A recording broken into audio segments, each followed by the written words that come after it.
கவிதை பேழை. 300 வருடமாய் முற்றுகையிட்ட அந்நிய இருட்டின் அரக்க கூத்து முடிந்தது என்று முழங்கி நின்றது எந்த நாளோ அந்த நாள் இது.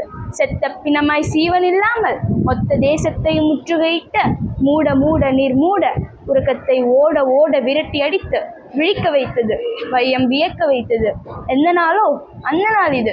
பரிதவித்திருந்த பாரதன்னை காளியாய் சீறி கை விலங்கொடித்து பகையை துடைத்து சத்திய நெஞ்சன் சபதம் முடித்து கூந்தல் முடித்து குங்கும பொட்டு வைத்து ஆனந்த தரிசனம் அளித்து நின்றது எந்த நாளோ அந்த நாள் இது. சதி வழக்கினிலே சம்பந்தப்பட்டு தூக்கு கயிற்றில் தொங்கப் போகும் கடைசி கணத்திலும் கண்முன் நிறுத்தி பகத்சிங் பார்த்து பரவசப்பட்ட அற்புத விடியலை அழைத்து வந்தது எந்த நாளோ அந்த நாள் இது. முற்றி படர்ந்த முள்காட்டை எரித்து விளைந்த மூங்கிலை வீரமாய் துளைத்து மூச்சுக்காற்றை மோகித்து நுழைத்து புரட்சி புல்லாங்குழலில் பூபாலம் இசைத்தது எந்த நாளோ அந்த நாள் இது. இடந்தரும் இந்த குடியரசு நாளை சொந்தம் கொண்டாட தந்த பூமியை தமிழால் வணங்குவோம். நன்றி.